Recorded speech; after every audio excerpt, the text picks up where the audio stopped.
नमस्कार, खबर फास्ट पर सवाल आपका देख रहे हैं मैं हूं आपके साथ यश खुराना।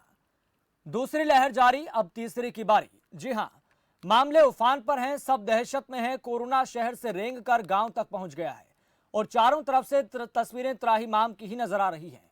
अब क्या किया जाए, क्या ना किया जाए, इसको लेकर हर गलियारे में चर्चा हो रही है। आपको याद होगा 5 मई को कोरोना का पीक देखने को मिला था, जब देश में 4,12,000 तक केस सामने आए थे, जो अब तक के सबसे ज्यादा मामले थे। हालांकि कोरोना को लेकर अलग अलग संस्थाओं की रिसर्च रिपोर्ट भी सामने आ रही है कि कोरोना की दूसरी लहर का पीक कब सामने आएगा। इसको लेकर हम आपको ग्राफिक्स के जरिए सबसे पहले समझा देते हैं अलग अलग संस्थाएं इसको लेकर क्या कह रही हैं। ग्राफिक्स के जरिए आप समझने की आप ये कोशिश कीजिएगा कि आखिरकार किस तरीके से अलग अलग संस्थाएं अपना अलग अलग अनुमान लगा रही है। 5 मई की तारीख आपको याद होगी जब कोरोना के सबसे ज्यादा मामले सामने आए और इसमें यह देखने को मिला कि 4,000 से ज्यादा मौतें हुई और 4 लाख से ज्यादा मामले सामने आए। सटीक आंकड़े की बात करें तो 4,12,000 से ज्यादा मामले सामने आए। डॉक्टर्स कहीं ना कहीं हक्का बक्का रह गए, सोचने को मजबूर हो गए कि आखिर ये हो क्या रहा है, और तमाम संस्थाएं इसको अपने अपने नजरिए से देखने लगी कि जो पीक आ रहा है इससे हम किस तरह से निपट सकते हैं, नियंत्रण इसका किस तरह से हो सकता है। एक बड़ा सवाल दिमाग में भी कौंधने लगा। लेकिन संस्थाओं की रिसर्च रिपोर्ट का क्या कुछ फायदा हो पा रहा है, ये भी अपने आप में एक बड़ा सवाल है कि रिसर्च रिपोर्ट को देखकर हम जागरूक हो जाएं, सजग हो जाएं, सतर्क हो जाएं कि कुछ फायदा मिले, उसके अनुकूल हम अपनी तैयारियों को दिखा सकें और कर सकें। आप ग्राफिक्स देखिए किस तरह से अलग अलग संस्थाओं ने अनुमान लगाया था दूसरी लहर को लेकर। एसबीआई की रिपोर्ट है, उन्होंने कहा कि दूसरा पीक कब आएगा तो उन्होंने बताया 15 मई तक। सरकार के सलाहकार वैज्ञानिक हैं, उन्होंने बताया अभी पीक पर ही है। तो वहीं पर कानपुर आईआईटी की रिसर्च है, 14 से लेकर 18 मई तक पीक पर आएगा दूसरी लहर। तो वहीं पर इसके तरफ अगर बात करें तो ब्राउन यूनिवर्सिटी की डीन ने अनुमान लगाया है कि जून तक दूसरी लहर पीक पर आएगी। तो वहीं कोरोना की दूसरी लहर के पीक को लेकर संस्थाओं का अपना अपना अनुमान है। आपने एक बात सुनी होगी जो हकीकत भी है कि हिंदुस्तान गांव में बसता है, लेकिन अगर इसे आज के परिदृश्य में देखें तो अब लगता है कोरोना भी अब गांव में बसने लगा है। मतलब अब ग्रामीण भारत भी कोरोना की चपेट में है। वो ग्रामीण भारत जहां स्वास्थ्य ढांचा बेहद कमजोर है, जो ग्रामीण भारत जहां से ग्रामीणों को शहरों में इलाज कराने के लिए जद्दोजहद करनी पड़ रही है, और शहरों का हाल ऐसा है कि जहां के अस्पतालों में ऑक्सीजन के अभाव में लोग दम तोड़ रहे हैं। इसकी भी तस्वीरें आपने देखी है। ऑक्सीजन मैनेजमेंट को लेकर सरकारें फेल होती हुई नजर आ रही हैं। अब ऐसे में क्या करें, क्योंकि सिस्टम तो खुद वेंटिलेटर पर दिखाई पड़ता है, सिस्टम तो खुद चरमराता हुआ दिखाई पड़ता है। ऊपर से सरकार के मुख्य वैज्ञानिक सलाहकार विजय राघवन ने तीसरी लहर की चेतावनी भी दे दी। ऐसे में अब कई सवाल हैं जो जहन में कौंध रहे हैं। चिंता बड़ी है क्योंकि तीसरी लहर आने वाली है, लेकिन ये नहीं पता कब आएगी, कैसे आएगी, कहां से इसकी शुरुआत होगी, लेकिन लहर का आना निश्चित है। इसलिए आज के महत्वपूर्ण सवाल आपकी टीवी स्क्रीन पर। सोचिए, समझिए और देखिए, विचार विमर्श कीजिए। दूसरी लहर बेकाबू क्यों हुई? दूसरा सवाल, तीसरी लहर सरकार का एक्शन प्लान क्या है? तीसरा सवाल यह है कि तीसरी लहर का खतरा कैसे बढ़ गया? तीसरी लहर का डर, बच्चे कोरोना के रडार पर। क्या होना चाहिए तीसरी लहर से लड़ने का प्लान, इसमें आपकी राय क्या है? दर्शक क्या सोचते हैं? लगातार आपकी टीवी स्क्रीन पर नंबर फ्लैश हो रहे हैं, इसको लेकर आप अपनी राय सामने रख सकते हैं, सुझाव दे सकते हैं, और जो हमारे साथ मेहमान जुड़ेंगे आप उनसे गरिमा के साथ अच्छे तरीके से सधे हुए सवाल पूछ सकते हैं।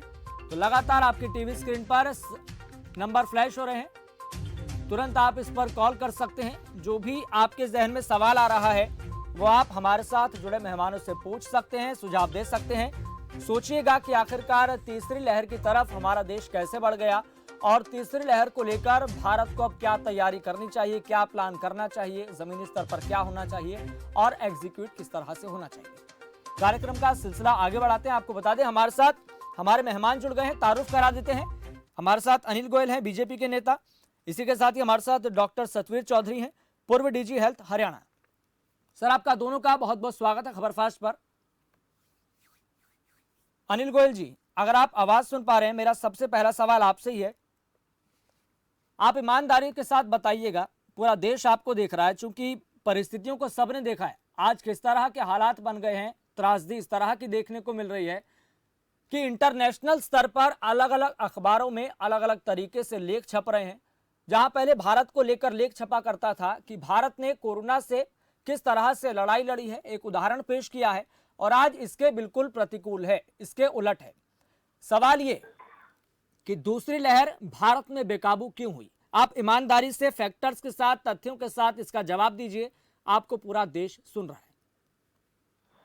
यश खुराना जी, सबसे पहले तो आपके टीवी के माध्यम से आपका बहुत बहुत धन्यवाद। ये आपने बहुत महत्वपूर्ण विषय उठाया है जी। और इस महत्वपूर्ण विषय पर आधिकारिक जानकारी तो डॉक्टर साहब हैं जो साथ में, वो ज्यादा ठीक तरीके से दे पाएंगे।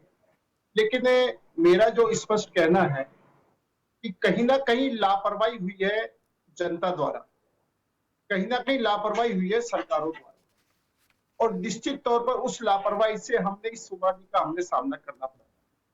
और मुझे इसमें, क्योंकि मैं सरकारों की लापरवाही जो मानता हूँ, इसलिए मानता हूँ कि पहला जो कोरोना संकट आया था और उसके बाद में जो वो पीक खत्म हो गया था, लगभग कंट्रोल हो गया था, तो हमने ये मान लिया था कि कोरोना आने वाला नहीं है।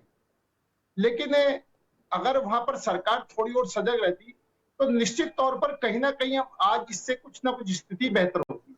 लेकिन इसके साथ साथ हमारी जनता ने तो मान लिया कि कोरोना है ही नहीं, और जब जनता ने मान लिया कोरोना नहीं है तो उससे ज्यादा भयानक, ईमानदारी की बात है कि भयानक जो बीमारी हुई वो जनता के ना मानने से और ज्यादा भयानक रूप ली।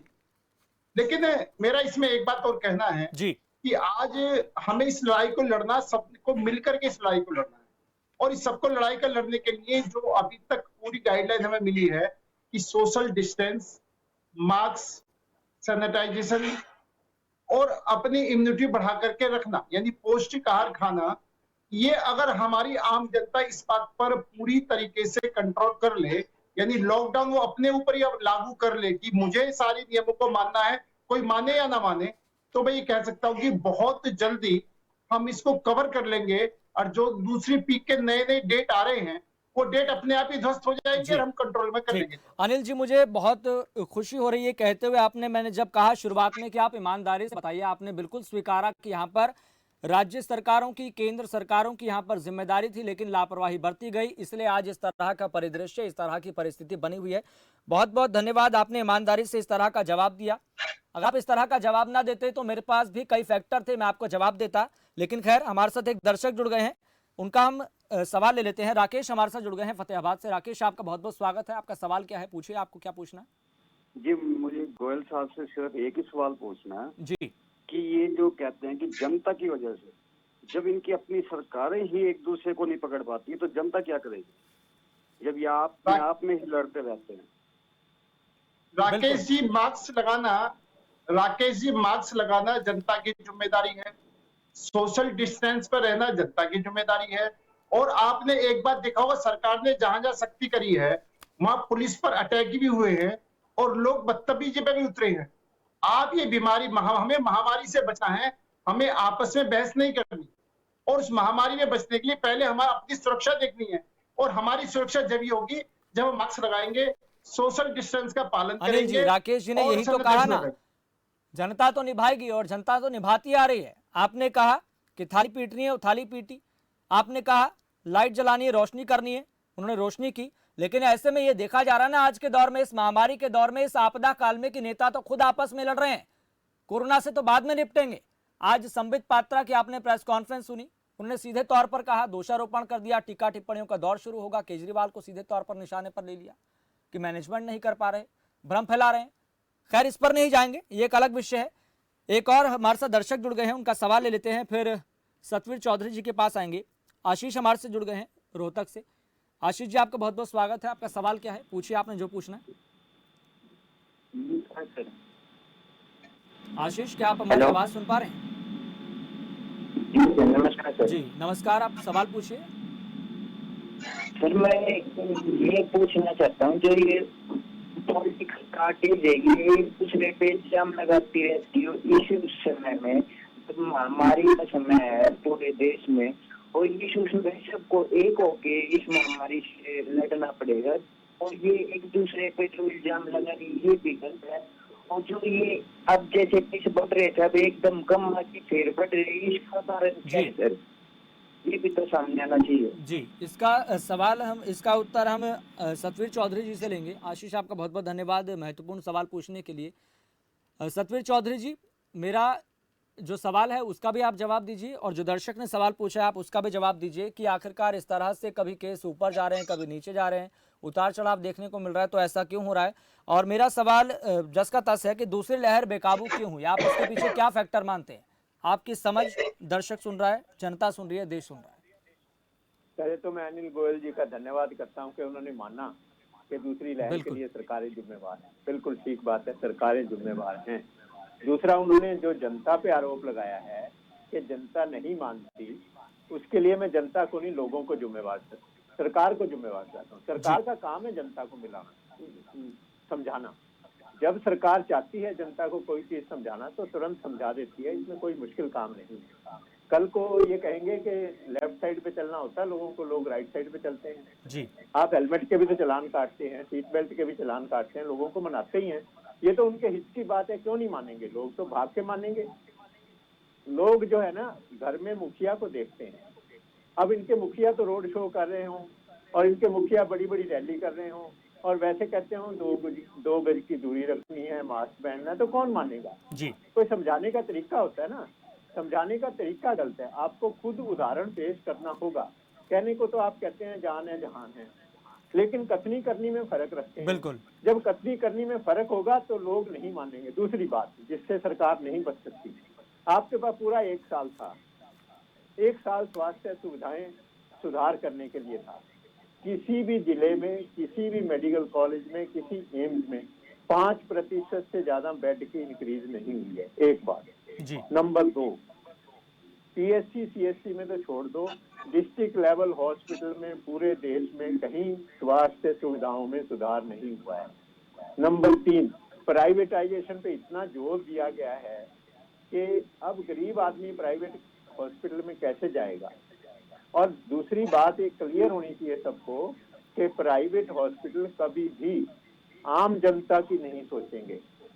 ज्यादातर प्राइवेट हॉस्पिटल के जो मालिक हैं वो डॉक्टर नहीं हैं, ऐसे लोग हैं जिन्होंने अपनी कमाई करनी है। चाहे फार्मास्यूटिकल हो, चाहे प्राइवेट हॉस्पिटल हो, वो सबसे पहले इनकम देखते हैं, बॉटम लाइन देखते हैं जी।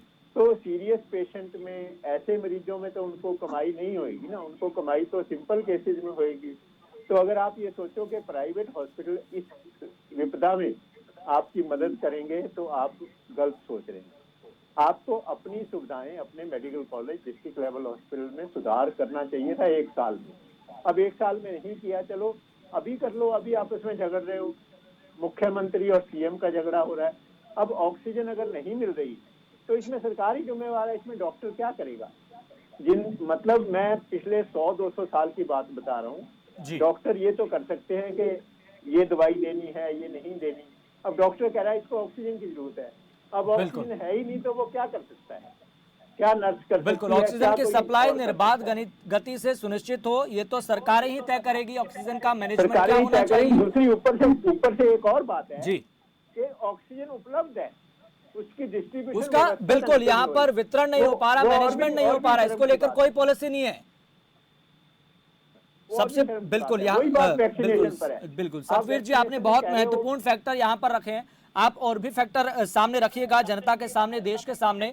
इस बीच हमारे साथ एक दर्शक जुड़ गए हैं, चूंकि ये दर्शकों का भी मंच है, उनको भी पूरा मौका देना है। तो राहुल शर्मा हमारे साथ जुड़ गए हैं यमुनानगर से। राहुल जी, आपका बहुत बहुत स्वागत है। पूछिए, आपको क्या पूछना है। हेलो जी राहुल जी, हम आपकी आवाज सुन पा रहे हैं, सवाल पूछिए। जी सर, मैं कह रहा हूँ, मेरा कहने का विचार यही है कि लॉकडाउन फुल होना चाहिए, बॉर्डर सील कर दी जाए।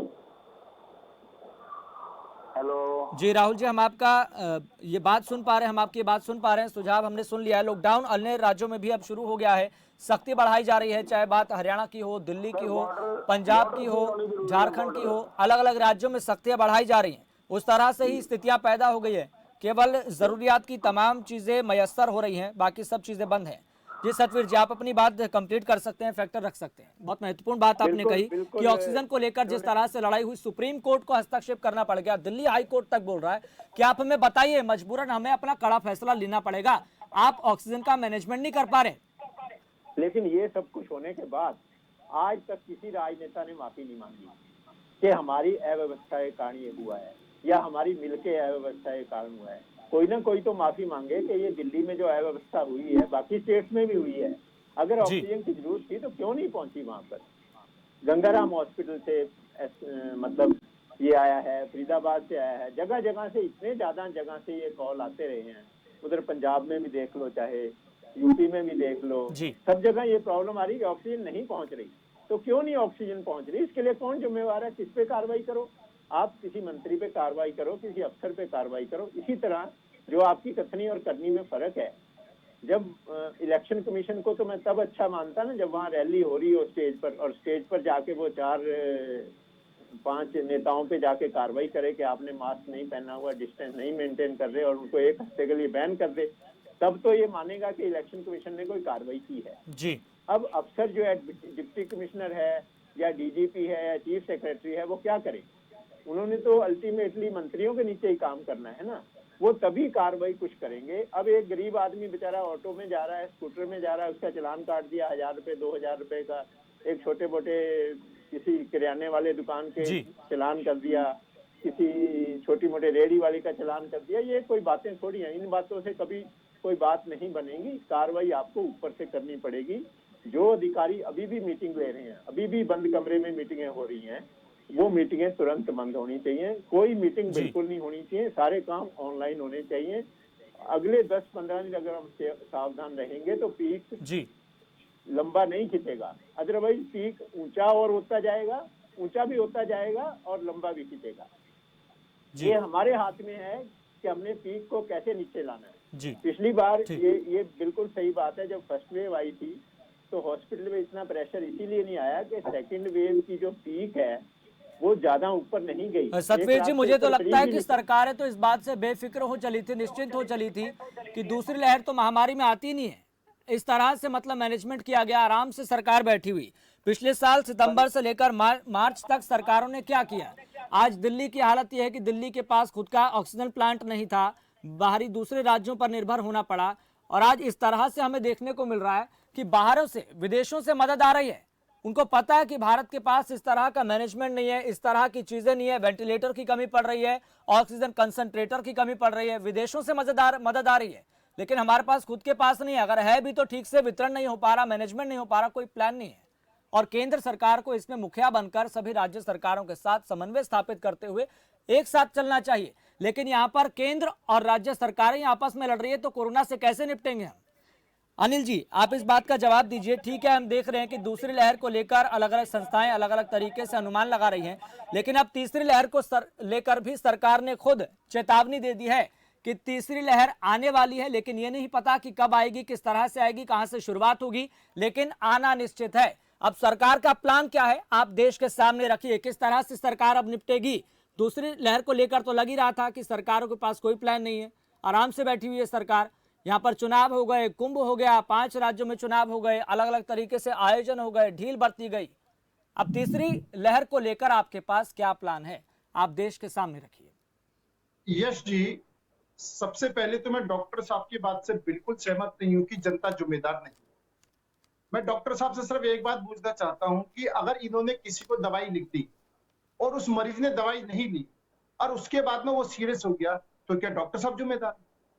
अरे भाई, गाइडलाइन जारी कर दी, सबको बता दिया, टीवी पर, रेडियो पर नियम सख्ती लागू कर दी, पुलिस काम पर लग गई, फिर भी हर व्यक्ति पे पुलिस खड़ी नहीं हो सकती, हर घर पर पुलिस नहीं जा सकती।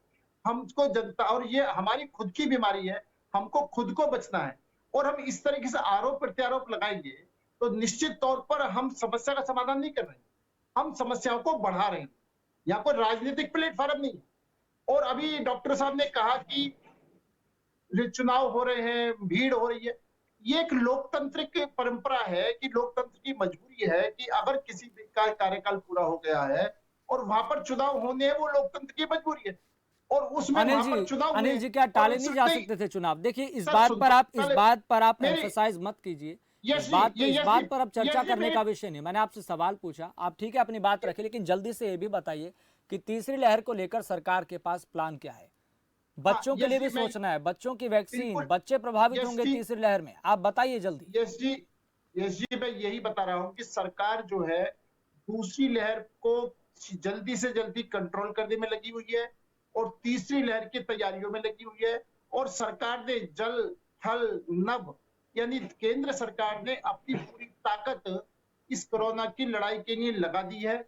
चाहे ऑक्सीजन मंगाने का सवाल हो, चाहे ऑक्सीजन डिस्ट्रीब्यूटर करने का सवाल हो, चाहे हवाई जहाज का यूज करने का सवाल हो, चाहे एक्सप्रेस ट्रेन चलाने का मामला हो, चाहे ट्रेनों के डब्बों में भी। चलिए ठीक है अनिल जी, आप इतना दावे के साथ कह रहे हैं, आप दिल्ली का उदाहरण देकर समझा दीजिए कि दिल्ली सरकार कितना ऑक्सीजन मांग रही है और आप कितना पहुंचा रहे हैं, आंकड़ों के साथ बताइए, नहीं तो मैं आपको बता सकता हूं। दिल्ली सरकार कितना मांग रही है और आप कितना दे रहे हैं, कितना पहुंचा पा रहे हैं, आप ये बताइए। पहले तो मैं ये बताऊं, दिल्ली सरकार ही कंफ्यूज है। अगर मुख्यमंत्री 700 मैट्रिक टन मांग रहे हैं तो उनके प्रवक्ता 900 कुछ मैट्रिक टन मांग रहे हैं। दिल्ली सरकार ये तय नहीं कर पा रही। दिल्ली सरकार को कह रहे हैं कि ऑडिट कराया जाए, जितनी ऑक्सीजन की जरूरत है उतनी ऑक्सीजन आपको मिली आई, वो बाकी राज्यों के हिस्से की भी ऑक्सीजन लेकर के और ब्लैकमेलिंग कर रहे हैं।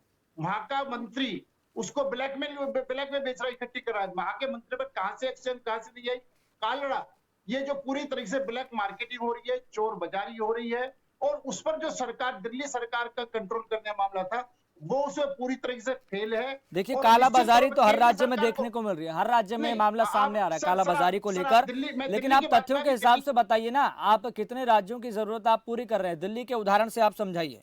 6 मई 577 मीट्रिक टन दिया, दिल्ली ने मांगा 700, और 5 मई की बात 730 मीट्रिक टन दिया। ये पहली बार दिया जिसको लेकर खुद केजरीवाल ने प्रेस कॉन्फ्रेंस कर केंद्र सरकार का आभार जताया था।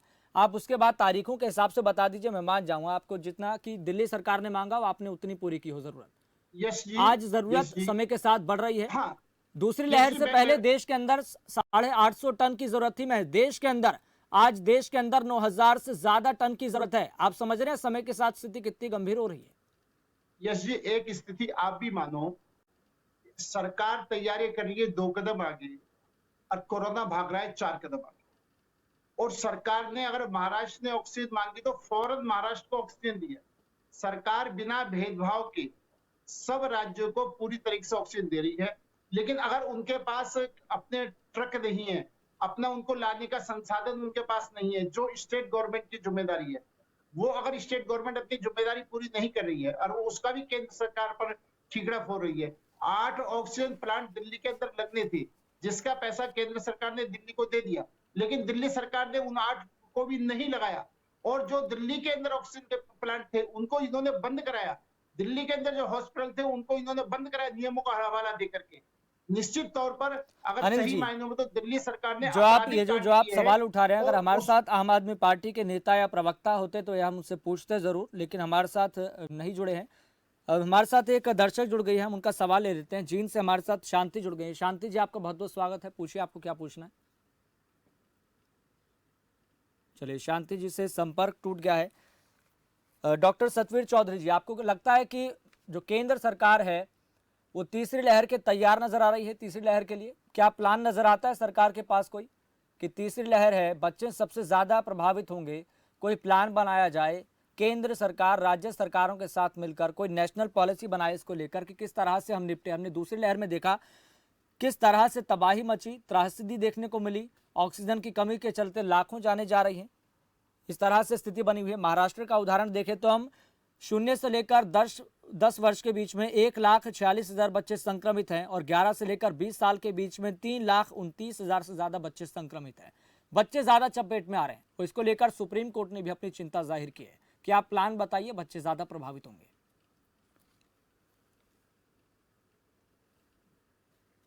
6 महीने साल आराम से दे दिए थे, ये प्लान बनाने के लिए ही था। उस समय प्लान बनानी चाहिए थी। अब क्या प्लान बनाओगे? अब तो कोई प्लान बनाना बहुत मुश्किल काम है। अब जवाब देने की बजाय होता यही है, एक पार्टी का आदमी दूसरी पार्टी पे इल्जाम लगाता है, वही दोषारोपण चल रहा है। ये कोई तरीका नहीं है। तरीका, पहली बात तो है माना जाए कि ऑक्सीजन की कमी है। ऑक्सीजन की अगर कमी होगी, ऑक्सीजन की अगर पूरी होगी ऑक्सीजन, तो किसी को भी कोई दिक्कत नहीं आएगी। ऑक्सीजन की कमी अगर पूरी हो जाएगी, पहले कर दी जाती बहुत अच्छी बात थी, अब भी पूरी कर दी जाए तो काम बहुत अच्छा हो जाएगा। दूसरी बात एक उन्होंने ये कही कि लोग मास्क नहीं पहनते, लोग दूरी नहीं मेंटेन करते, तो कौन समझाएगा लोगों को? ये तो सरकार को ही समझाना पड़ेगा। जब आप कोई चीज समझाना चाहते हो तो लोग समझ जाते हैं।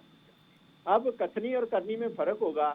आप रैलियां करोगे सरेआम, और सरेआम रोड शो करोगे बिना मास्क के बिल्कुल। और बिना सोशल डिस्टेंसिंग के, तो लोग ये समझेंगे आपकी कथनी में जमीन आसमान का फर्क है।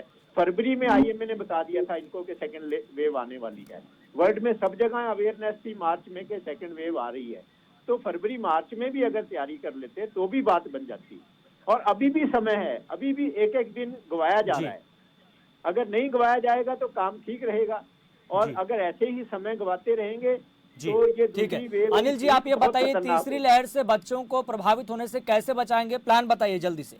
महज आपके पास 30 सेकंड है, आप 30 सेकंड के भीतर आप ये बताइए, पूरा खाका रख दीजिए कि किस तरह से सरकार प्लान बना रही है बच्चे प्रभावित ना हो इसके लिए। क्या होगा, क्या वैक्सीन मंगवाई जाएगी बाहर से, या वैक्सीन का डेवलपमेंट चल रहा है देश में, बताइए जल्दी। यस जी, सही मायनों में वैक्सीन की पूरी तैयारी चल रही है, और चाहे विदेश से मंगानी पड़े, कुछ भी सरकार को करना पड़े वो करेगी।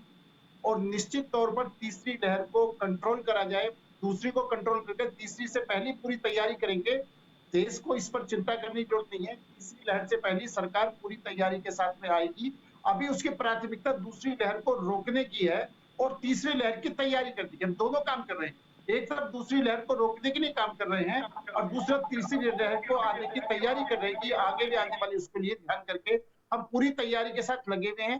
चाहे उसके अंदर नए नए ऑक्सीजन प्लांट लगाने का मामला हो, हम ऑक्सीजन प्लांट भी बहुत तेजी से लगा रहे हैं। प्यास लगने के बाद ही कुआं खोदा गया, इस बात को आप समझिए, पूरा देश इस बात से सहमत होगा। प्यास लगने के बाद ही कुआं खोदा गया है, कुआं पहले खोदना चाहिए था, तभी सारी परिस्थितियां बेहतर तरीके से हम निपट पाते, जो भी त्रास दिया आते निपट लेते। चलिए अनिल जी बहुत बहुत धन्यवाद अपनी बात रखने के लिए, जुड़ने के लिए इस कार्यक्रम में। सतवीर जी आपका ही बहुत बहुत धन्यवाद इस खास कार्यक्रम में जुड़ने के लिए।